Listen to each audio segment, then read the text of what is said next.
Alhamdulillahi Rabbil Alamin. Wassalatu wassalamu ala Rasulillah wa ala alihi wa sahbihi ajma'in. InsyaAllah kita sama-sama membuka majlis ilmu kita pada malam ni dengan membaca surah Al-Fatihah. A'udzubillahi minasyaitanirrajim. Bismillahirrahmanirrahim. Alhamdulillahi Rabbil Alamin. Ar-Rahmanirrahim. Maliki yaumiddin. Iyyaka na'budu wa iyyaka nasta'in. Ihdinas siratal mustaqim. صراط الذين أنعمت عليهم غير المغضوب عليهم ولا الضالين آمين آمين آمين آمين يا رب العالمين. Alhamdulillah, bersyukur pada Allah Subhanahu wa taala, salawat dan salam kepada junjungan besar Nabi Muhammad sallallahu alaihi wasallam. Kita bersyukur kerana Allah Subhanahu wa taala masih lagi menjadikan kita orang-orang yang beriman, orang-orang muslim dan orang-orang yang sukakan kepada ilmu. Alhamdulillah. Yang saya kasihi Tuan Imam, yang dikasihi Tuan Bilal, yang dikasihi muslimin dan muslimat, ahli jemaah Masjid Sengkurung yang hadir pada malam ini. Kita berdoa supaya Allah Subhanahu wa taala akan mengajarkan kepada kita apa yang bermanfaat untuk kita dan mengajarkan dan memberi manfaat apa yang telah diajarkan kepada kita. Allahumma alimna ma yanfa'na wanfa'na bima 'allamtana ya rabbal alamin. Pada malam ini insya-Allah kita akan menyambung perbincangan kita tentang kisah-kisah nabi-nabi yang disebutkan oleh Allah Subhanahu wa taala di dalam Al-Quran dan juga di dalam hadis-hadis yang sahih, insya-Allah. Jadi malam ni adalah sesi yang ke-6, insya-Allah, yang ke-6. Jadi malam ni harapnya kita telah sampai kepada penghujung lah cerita tentang Nabi Adam AS. Jadi malam ni ada dua kisah. Saya harapnya habis, saya tak tahu habis tak habis, tapi insya-Allah malam ni kisah tentang yang pertamanya ialah Nabi Adam AS dan juga Hawa telah diturunkan oleh Allah Subhanahu wa taala daripada syurga ke bumi. Itu yang pertama. Yang kedua, insya-Allah kalau ada kesempatan kita akan masuk kepada kisah yang diceritakan oleh Allah Subhanahu wa taala tentang kisah anak Nabi Adam AS, iaitu Qabil dan juga Habil. Kemudian tu selepas tu insya-Allah tamatlah kita tentang kisah Nabi Adam ni. Jadi selepas daripada apa yang telah kita ceritakan pada minggu lepas, iaitu syaitan, iblis, minta maaf iblis. Sebab iblis dengan syaitan ni berbeza sikit. Jadi iblis ni ialah yang yang menipulah, kita kata, yang memujuk Nabi Adam AS memakan buah tu. Jadi kemudian selepas daripada tu, maka Allah Subhanahu wa taala telah berkata kepada Nabi Adam, kepada Hawa dan juga kepada iblis, iaitu apa? Qalah bitu ba'dukum li ba'din adu. Allah Taala sebut itu dalam surah Al-A'raf. Allah berkata ihbitu maknanya turunlah kamu. Turunlah kamu situ ialah maknanya bukan berdua tapi bertiga. Jadi kalau ikut riwayatnya maknanya wallahu a'lam bagaimana berlaku ni kan, iblis ni di mana, sebab itu tidak diceritakan oleh ulama-ulama, tapi disebut ketiga-tiga iaitu Adam, Hawa dan juga iblis ni telah dihukum oleh Allah Subhanahu wa taala untuk turun ke bumi. Ihbitu ba'dukum li ba'din adu, tetapi Allah Ta'ala ceritakan satu hakikat di sini, iaitu turun ni bukan turun makna berada di bumi begitu saja, tapi ada perkara yang akan berlaku di atas muka bumi ni, iaitu apa? Ba'dukum li ba'din adu. Sebahagian daripada kamu kepada sebahagian daripada yang lain, iaitu iblis satu pihak dan kemudian manusia satu pihak akan menjadi adu, akan menjadi musuh. Jadi makna sini turunnya kita ke bumi ini adalah disebutkan oleh ulama tafsir, dia kata ini adalah masrah. Dia kata masrah ni macam medan, macam tempat pertempuran. Sejak daripada Nabi Adam turun daripada syurga sehinggalah hari kiamat, syaitan iblis tidak akan berhenti daripada berusaha untuk menarik anak Adam ni kepada neraka. Jadi maknanya tak mungkin iblis ni dia senang hati, tak mungkin iblis ni relax ataupun penat. Sebab itu dah kerja dia. Dan Allah Ta'ala sebut dah adu, walakum fil ardi mustaqar wa mata'un ila hin. Allah Ta'ala kata, dan bagi kamu di atas muka bumi ini mustaqar, Maknanya duduk tempat duduk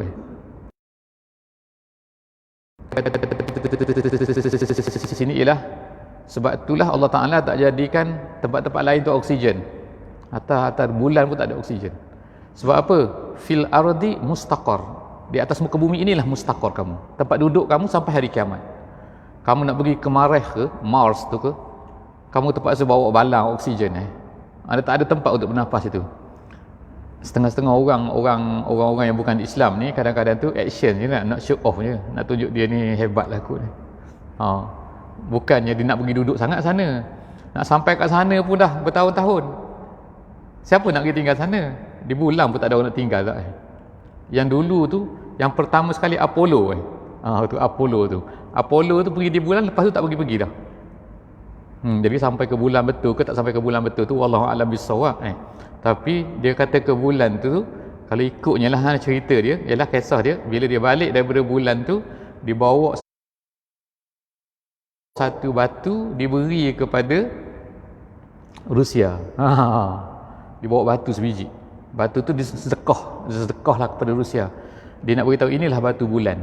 Sebab masa tu dipanggil perang dingin perang di antara Amerika dengan Rusia masa tu, perang dingin. Perang dingin itu maknanya duk berperang lah, nak tunjuk siapa hebat lah masa tu. Awak ni dah pergi ke bulan dah, naik ke angkasa, nama dia Yuri Gagarin tu, orang Rusia tu. Jadi yang ni pun nak naik juga, last sekali yang ni sampai ke bulan. Jadi maknanya di luar daripada bumi ini memang tak sesuai untuk kehidupan. Allah Ta'ala dah sebut dah sini, walakum fil ardi mustaqar. Di atas bumi inilah kamu akan tempat menetapnya kamu, wa mata'un, dan kamu ini akan dapat seronok-seronok. Tapi sampai bila? Bukan selama-lamanya, ilahin, sehingga satu masa yang tertentu saja. Itulah yang Allah Ta'ala beritahu kepada Adam. Jadi makna sini ada 3 perkara lah dalam ayat ni. Ayat ni ayat 24 ayat 24 surah Al-A'raf. Jadi Allah Ta'ala beritahu apa? Nombor 1 ialah apa? Musuh syaitan ni adalah akan menjadi, iblis ni akan menjadi musuh kamu sampai hari kiamat. Kemudian yang kedua, tempat bumi inilah tempat kamu, Adam dan juga Hawa dan anak-anak kamu nanti. Yang ketiga, dia bukannya unlimited, dia ada masa dia, ilahin saja, sampai satu masa nanti dia akan habis. Ni DST apa ni, ada unlimited Mobi, ni infinity. Ni dia tak ada ni bukan ni habis, dia akan habis nanti. Bila habis, setiap orang ada satu masa habis dia, iaitu mati. Kemudian semua sekali makhluk ni, manusia dan juga jin, ada satu last sekali, iaitu bila dia kiamat. Jadi Allah Subhanahu Wa Taala sebut lagi ayat 25, qala fiha tahyawna wa fiha tamutuna wa minha tukhrajun. Allah Taala sebut yang pertama, di situlah kamu akan hidup, wa fiha tamutun, di dunia itulah kamu akan mati, wa minha tukhrajun, dan daripadanya lah kamu akan dikeluarkan atau dibangkitkan balik, nanti akan berjumpa dengan Allah Subhanahu Wa Taala. Jadi itulah kisah Nabi Adam alaihissalam. Jadi ada satu cerita, bukan satu cerita lah, satu hadis Nabi sallallahu alaihi wasallam yang menyebutkan tentang perdebatan perdebatan siapa? Perdebatan di antara Nabi Musa dengan Nabi Adam alaihissalam. Jadi benda ni memang diceritakan dalam hadis yang sahih, iaitu pernah Nabi Musa, dia tak sebutlah bila berlaku ni, zaman bila, zaman mana, tapi Nabi SAW sebutkan kisah perdebatan. Berdebat macam mana? Iaitu Nabi Musa AS, kan Nabi Musa ni maknanya dia ni orang kata apa ni, sifat dia tu apa ni, macam apa nak kata, yang garang sikit gitu. Jadi dia ni sekali ni dia pernah pergi berjumpa dengan Nabi Adam. Ni bila ni wallahu alam, Nabi tak sebut tapi Nabi sebut cerita macam tu saja. Dia berjumpa dengan Nabi Adam. Jadi Nabi Adam tanya dia, kamu ni siapa? Dia kata, aku ni Musa. Oh Musa, yang mana satu Musa? Musa yang Allah bercakap dengan kamu tu? Iyalah, dia kata, akulah yang Allah bercakap dengan aku. Itu keistimewaan Nabi Musa. Sebab tu Nabi Musa dia dipanggil Kalimullah, Kalimullah ni orang yang Allah bercakap dengan dia. Itu hebat Nabi Musa. Direct maknanya, di atas bumi ni. Kemudian Nabi Musa kamu ni macam-macam lah dia sebut-sebut. Lepas tu Nabi Musa ni berkata kepada Nabi Adam, aku nak tanya kau ni satu benda lah. Ni saya ringkaskan cerita dia, hadis tu panjang, tapi ringkasnya dia kata macam ni. Dia kata, Adam, dia kata, kau dulu tinggal dalam syurga, Allah Ta'ala ciptakan kau begini, dia puji-puji. Kemudian tapi kerana salah kau lah kami ni terpaksa duduk di bumi ni. Dia kata, ni ada orang cakap macam tu tak sekarang ada orang cakap macam tu lah kan. Dia rasa macam Nabi Adam lah ni, sebab Nabi Adam lah dia pergi makan buah tu, sebab itulah kita ni semua ada di bumi sampai susah ni kan terpaksa susah lah kan, terpaksa cari makan, cari kerja, pergi belajar sekolah nak dapat semua ni, dapat kerja, susah payah ni hidup ni kan, dengan jam lagi, macam-macam lagi hari-hari. Ni semua ni nanti orang akan ada orang kata ni sebab Nabi Adam lah ni. Jadi Nabi Musa ni pernah berdebat dengan ni Nabi cerita. Last sekali apa Nabi Adam jawab?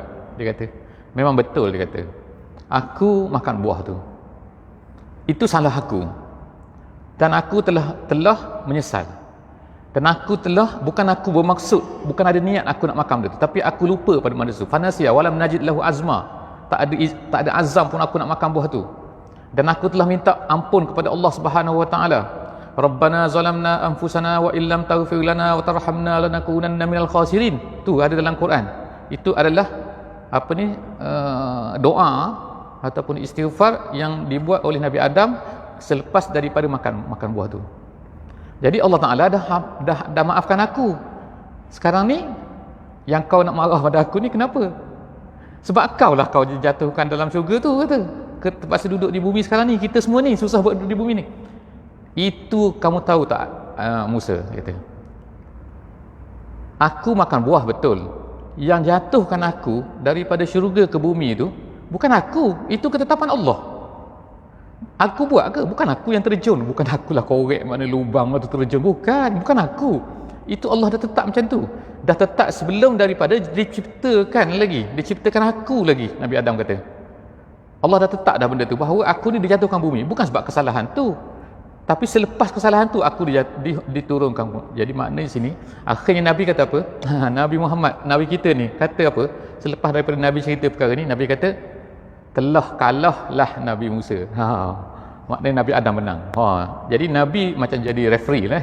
Jadi memenangkan. Nabi kata dalam akhir hadis tu Nabi Musa telah kalah. Nabi Adam menang. Maknanya Nabi Adam tu lebih betul lagi. Itu kisahlah, kalau manalah tahu kan. Ada orang-orang kita juga terasa macam tu kan, susahnya, bila dia susah lah, bila dia senang seronok dia tak fikir pula pasal benda tu kan. Itu kisah perdebatan di antara Nabi Adam dan juga Nabi Musa. Jadi cerita seterusnya ialah nanti cerita tentang anak dia ni, anak Nabi Adam dan juga semua tu kita akan cerita selepas benda ni. Jadi kisahnya diceritakan dalam hadis lagi ialah selepas tu akhir hayat Nabi Adam AS. Maknanya cerita nak habis ni akhir hayat dah. Jadi kisahnya selepas daripada diturunkan ke bumi, kemudian ulama-ulama tak ada hadis yang sahih menceritakan bagaimana kehidupan dia, kecuali satu saja yang Allah Ta'ala cerita, bila dia jatuh ke bumi, jatuh tu di mana, turun tu di mana. Ini banyak Israiliyat sini. Startlah Israiliyat ni yang kita sebut hari tu. Israiliyat ni ialah cerita-cerita yang entah betul entah tak betul, yang tak perlu kita pegang, tak perlu kita percaya, tapi kita dengar boleh lah ni, kita dengar boleh Satu, orang kata apa? Dia turun di India. Dan kemudian ada cerita lagi, dia turun di Sri Lanka.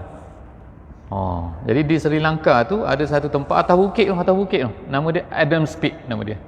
Adams Peak tu tempat orang pergi pergi melawat lah orang kata. Mungkin ada juga orang kita dah pernah pergi. Saya tak pernah pergi, saya tengok gambar je. Nama dia tu Puncak Adam. Atas itu tu ada satu tapak kaki. Satu je tapak kaki dia, bukan banyak.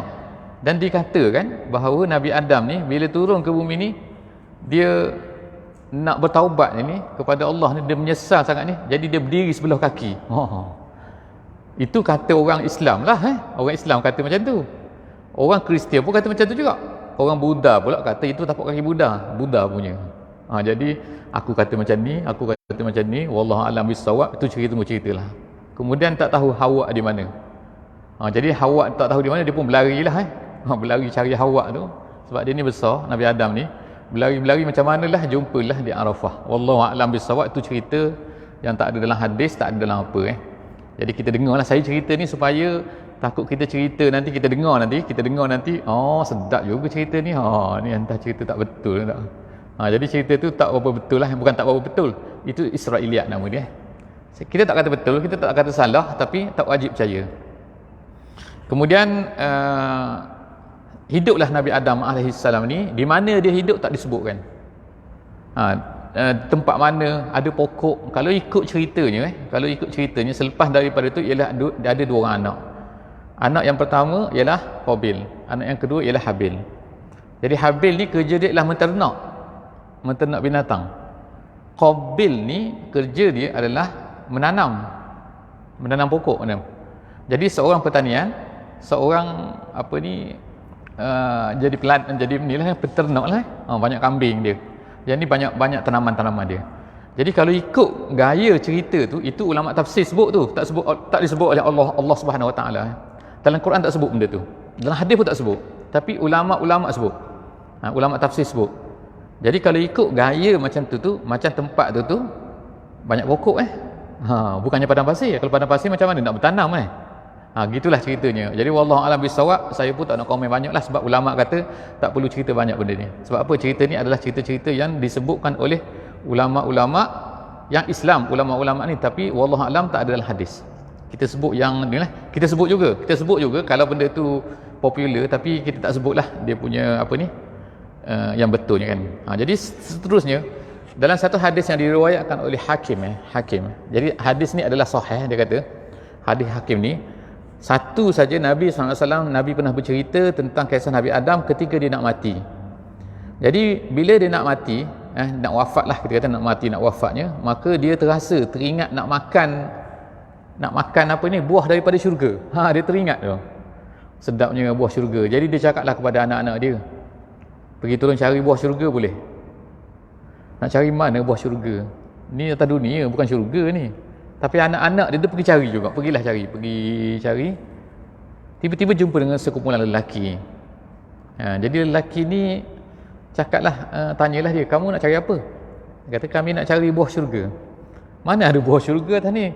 Dia kata, tak payah kata. Lelaki ni kata, tak payah, balik pergi tengok ayah kamu tu. Sebab apa? Ayah kamu dah tak ada tau. Dia balik tengok Nabi Adam dah meninggal. Jadi sampai di situ, orang-orang yang datang ni, yang kumpulan lelaki yang datang ni bawa semua dah ni. Bawa kainnya, bawa penyodoknya, bawa ni lah, benda-benda semua ni untuk menggali ni. Jadi lepas tu datang situ, Hawa ada di situ. Hawa tengok, kenal lah dia kata. Hawa kenal. Sebab apa? Dia pernah duduk dalam syurga Dia kenal. Ni malaikat ni kata ni, bukan orang ni. Memang betul lah. Jadi lepas tu diceritakan dalam hadis tu bahawa Hawa ni pun bersembunyilah di belakang Nabi Adam tu. Mayat lah kata kan. Jadi belakang situ dia takut, dia kata, aku pernah jumpa kau dulu dalam syurga, macam tu lah cerita-ceritanya. Tapi lepas daripada tu, malaikat-malaikat ni pun menguruskanlah jenazah Adam tu. Jadi dia buat samalah seperti yang kita buat pada hari ni, iaitu apa? Dimandikan, kemudian dikafankan, kemudian diwangikan, kemudian digali, kemudian disembahyang, kemudian ditanam. Kemudian malaikat itu berkata, beginilah yang sepatutnya dibuat apabila anak-anak Adam mati, kata malaikat itu. Habis cerita tu dalam hadis Al-Hakim, hadis sahih, disahihkan oleh periwayat hadis. Jadi tamatlah cerita tentang Nabi Adam. Kita ada satu lagi cerita insya-Allah, kisah anak-anak Nabi Adam. Kisah anak-anak Nabi Adam ini Allah Subhanahu Wa Taala cerita dalam surah Al-Maidah, panjang sikit tapi saya cuba ringkaskan daripada ayat 27 sehingga ayat 31. Ayat 27 sehingga ayat 21 Allah Subhanahu Wa Taala ceritakan pasal kisah anak Nabi Adam. A'udzubillahi minasyaitonirrajim. Bismillahirrahmanirrahim. Watlu 'alaihim naba abnai Adam bil haqq iz qarraba qurbanan fatuqbila min ahadihima wa lam yutaqabbal min al-akhar. Saya baca cepat tu surahul azim, saya baca cepat yang depan saja. Tapi nak cerita sini ialah Allah Subhanahu Wa Taala beritahu, ceritakanlah kepada mereka ini tentang kisah dua orang anak Adam. Maknanya sini Allah Taala perintahkan kepada Nabi Muhammad supaya ceritakan perkara ni. Kenapa cerita ni penting? Banyak kisah Nabi Adam ni kan. Panjang umur dia panjang, dia pun besar kan Nabi Adam ni kan. Dia kata 60 hasta dan sebagainya dalam hadis kata. Jadi kisah-kisah banyak-banyak kisah anak Nabi Adam ni Allah Taala tak ceritakan. Tapi Allah Taala cerita satu saja dalam Quran, iaitu kisah anak dia yang dua orang yang disuruh supaya memberikan kurban. Jadi dalam ulama-ulama tafsir dia kata, kurban apakah ini? Nama dia seorang Qabil, seorang Habil. Tapi dalam Quran tak sebut Qabil dan juga Habil ni. Itu adalah ulama sebut Jadi apa yang dibuatnya ialah apa? Allah Ta'ala minta supaya berkorban. Lalu Qabil ni Qaf ni Qabil, yani Habil. Qabil ni yang menanam ni. Jadi dia cari buah-buah yang busuk-busuk mungkin. Kalau kita kat supermarket tu kan, yang orang nak buang tu kan. Dah. Sayur-sayur busuk-busuk tanpa benda tu, yang tu buah-buah yang dah buruk-buruk tu, dia bagi korban situ. Yang sini pula Habil ni dia ni memelihara binatang. Dia cari yang paling-paling cantik-cantik, binatang yang paling-paling bagus, kemudian diberikan. Lepas tu ada cerita dalam hadis, dalam ahli tafsir kata, lalu datanglah api makan korban tu. Jadi api ni makan yang Allah Ta'ala terima yang Habil saja, yang Qabil ni tak. Jadi dia naik marah, dia naik dengki. Jadi itulah dia kata, di situ ulama kata, di sinilah Allah Subhanahu Wa Ta'ala nak cerita kepada kita. Apa dia Allah Ta'ala nak cerita? Iaitu perasaan hasad ni. Selepas daripada tu dia pun nak bunuh adik dia tu. Dia kata adik ke abang, wallahu alam bisawab, tapi dia nak bunuh yang tu. Adik dia ni Habil ni berkata, dia kata, kalau kamu nak bunuh aku tak nak bunuh aku. Kalau kau nak bunuh aku tak akan buat apa-apa. Kau bunuhlah. Tapi jaga, dia kata, kalau kau bunuh nanti dosa semua kau akan tanggung. Dah dia peringatkan tu, tu sebut dalam tu lah. Disebut dalam ayat Quran ni, la in basatta ilayya yadaka litaqtulani ma ana bibasitin yadi ilayka liaqtulak. Kalau kamu hulurkan tangan kamu nak bunuh aku tak akan buat apa-apa. Aku akan redha je kamu bunuhlah aku. Tapi dia bagi amaran dekat situ, dia kata itu, inni uridu an tabu'a bi ismi wa ismik. Kamu jaga, kata, kalau kamu bunuh aku, dosa kamu akan tanggung semua. Tapi Allah Subhanahu Wa Taala cerita, terus dia bunuh juga. Sebab apa? Perasaan hasad tu sangat kuat, dan Allah Taala sebut situ, semua dosa-dosa pembunuhan anak Adam selepas daripada ni akan ditanggung oleh Qabil. Sebab apa? Sebab dialah yang telah membuat, ulama kata, membuat satu sunnah. Sunnah apa? Sunnah pembunuhan. Sunnah ni, perkataan sunnah ni ertinya ialah membuat satu cara, gitu. Dalam bahasa Melayu, dalam bahasa Arab, dalam bahasa Arabnya sunnah tu ialah daripada perkataan sanna, gitu. Sanna tu maknanya orang yang mula meneroka, menunjukkan, membuat inovasi, membuat satu benda yang baru yang orang tak buat lagi. Itu nama dia sunnah, nama dia. Ni bukan sunnah Nabi. Kalau kita sunnah Nabi, maknanya yang Nabi buat. Tapi sunnah ni maknanya daripada sanna. Dalam satu hadis Nabi SAW berkata, man sanna sunnatan hasanatan, siapa yang membuat satu perkara baru yang bagus dan kemudian orang lain ikut perkara tu, maka dia akan dapat pahala perbuatan tu, dan dapat pahala semua orang yang buat perbuatan tersebut.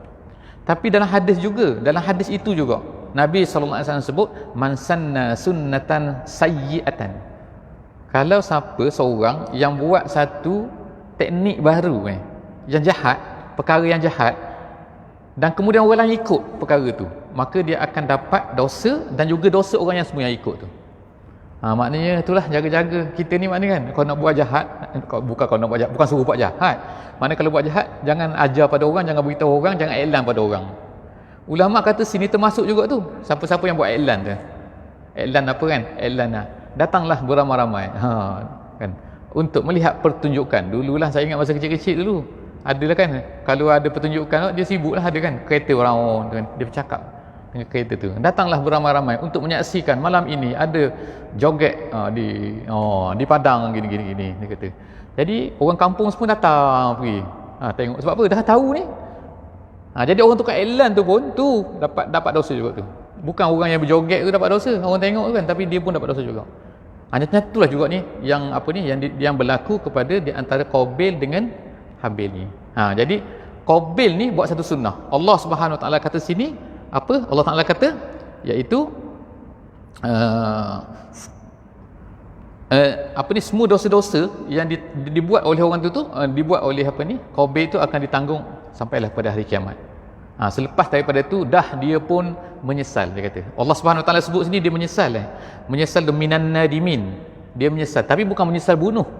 Selepas daripada dah bunuh adik dia tu, dia pun tengok terkebil-kebil, tak nak buat macam mana. Sampailah Allah Taala diriwayatkan, ahli tafsir dia kata dia pun angkat mayat tu bawa lari ke dalam hutan.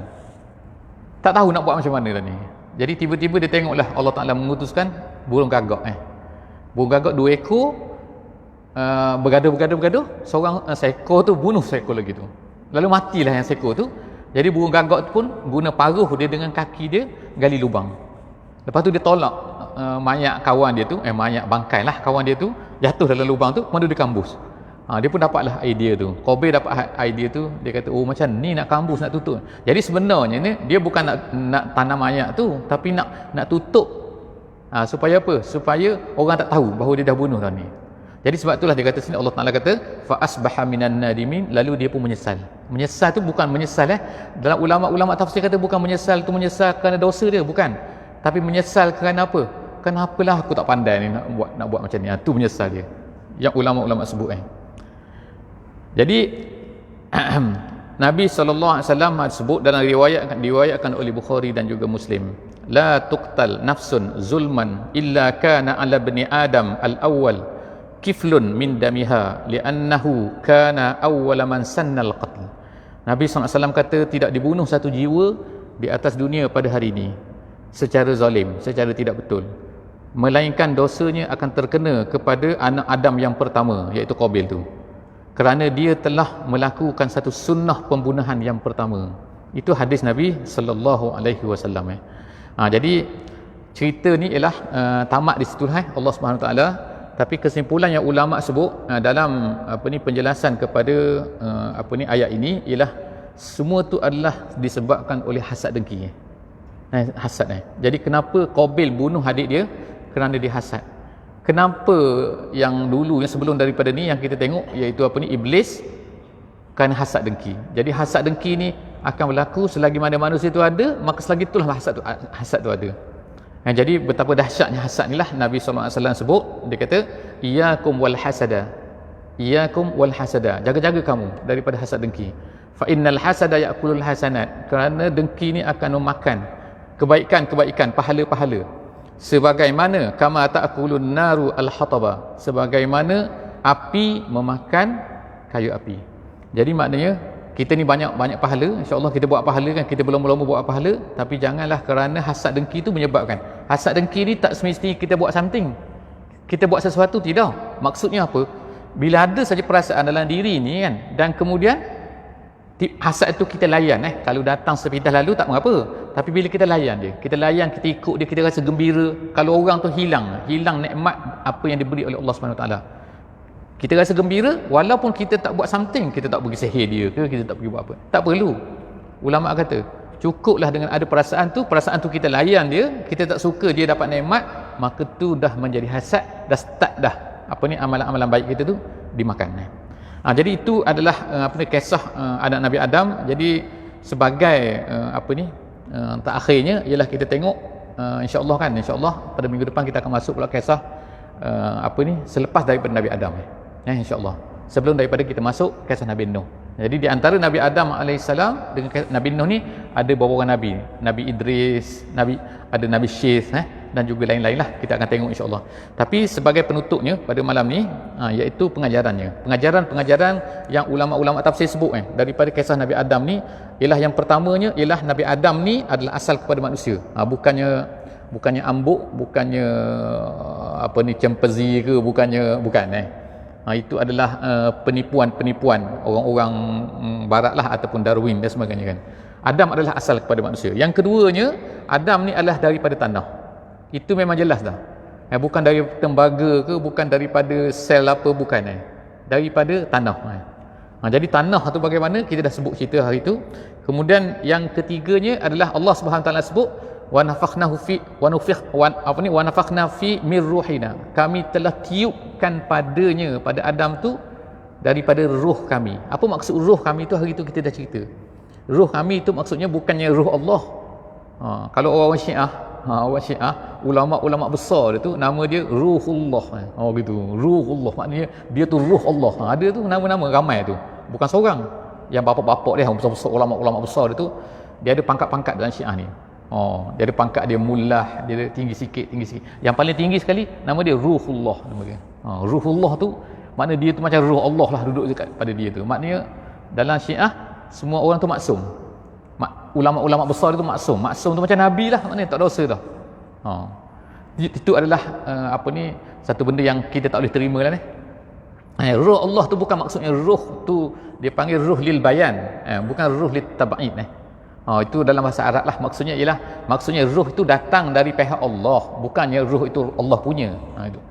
Yang ketiga, yang keempatnya ialah manusia ni sebagaimana kita tengok dalam cerita Nabi Adam alaihissalam, bahawa dia ni ada kecenderungan untuk buat benda tak elok. Gitu. Sebab Allah Ta'ala ciptakan kita ni berbeza dengan malaikat. Bukan sebab kita ni tanah, malaikat tu cahaya, bukan. Tapi oleh kerana dalam kita ni ada satu perkara nama dia al-hawa. Al-hawa. Al-hawa ni artinya ialah benda yang ada boleh cenderung kepada benda-benda tak elok. Kalau kita kata hari itu macam besi.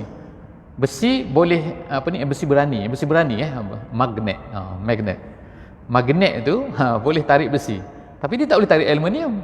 Dia tak boleh tarik tembaga, tak boleh kan. Copper tak boleh. Dia boleh tarik besi saja.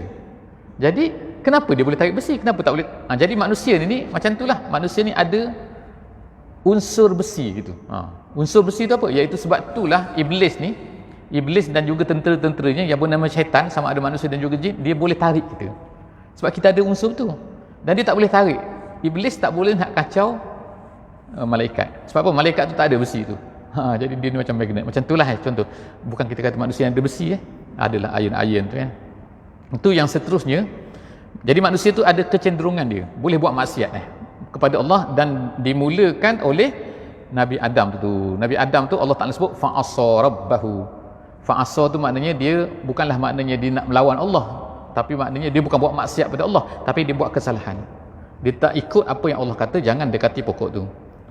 Dan kemudian seterusnya ialah manusia ni, daripada kisah Nabi Adam kita belajar ialah manusia ni mesti cepat-cepat bila dia buat salah kembali kepada Allah Subhanahu Wa Taala. Jangan tunggu berlaku contohnya macam Nabi Adam alaihissalam, bila dia makan buah tu pakaian dia terbuka.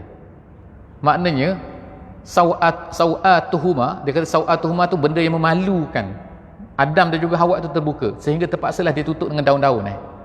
Jadi ertinya sini ialah apa? Manusia ni yang melakukan salah kepada Allah Subhanahu Wa Taala, dia kena ingat macam tu. Dia kena ingat macam tu, iaitu apa? Bila dia buat salah ni, dia kena ingat dia sedang buat satu benda dan Allah Taala sedang macam seolah-olahnya terasa macam tu. Aku dah macam terjatuh pakaian aku daripada aku. Sepatutnya kena rasa macam tu.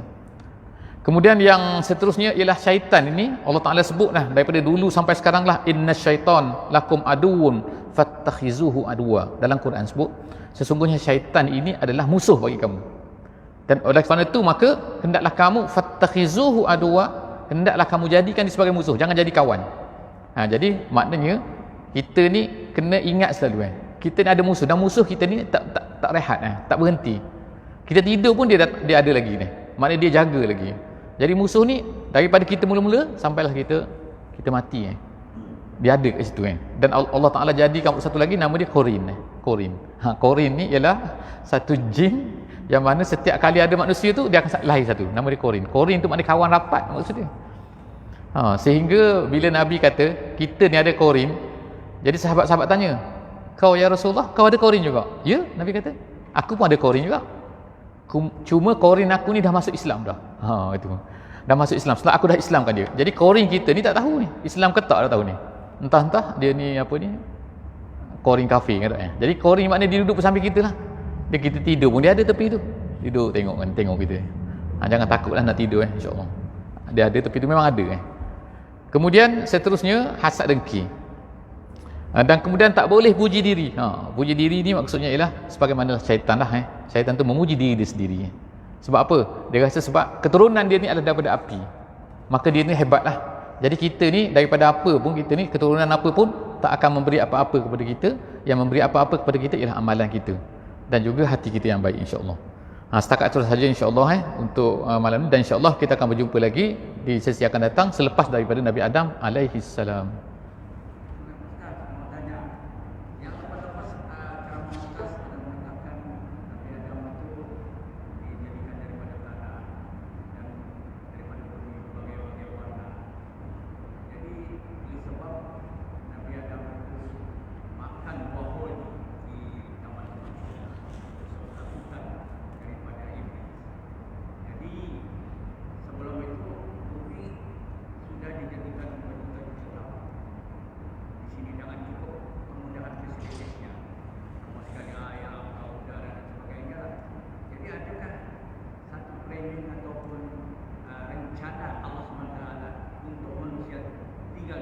Betul. Itu dah memang ketetapan Allah Subhanahu Wa Taala dah. Daripada azali lagi lah. Kalau Nabi SAW sebut macam itulah kan. Memang Allah Taala dah kan. Cuma apa yang berlaku dalam syurga semua tu adalah itu memang dah kita nak kata apa ni? Perjalanan yang telah Allah Taala tetap dah. Dan Allah Taala dah sebenarnya kalau kita ikut kepercayaan lah qada dan qadar, maknanya ialah semua benda tu telah ditetapkan oleh Allah Subhanahu Wa Taala. Sebab itulah berlaku tadi tu perdebatan di antara apa tadi Nabi Musa dan juga Nabi Adam alaihissalam tu. Setakat tu sudah aja insya-Allah, nak beri laluan kepada azan insya-Allah. Okeylah, jadi insya-Allah kita berhenti di sini pada malam ni. Insya-Allah kalau ada apa-apa insya-Allah bolehlah lepas ni insya-Allah lagi ni insya-Allah. Jadi kita tutup dengan membaca surah Wal Asri. Auzubillahi minasyaitonirrajim. Bismillahirrahmanirrahim. Wal 'asri innal insana lafi khusr illa allazina amanu wa 'amilus solihat wa tawasaw bil haqqi wa tawasaw bis sabr.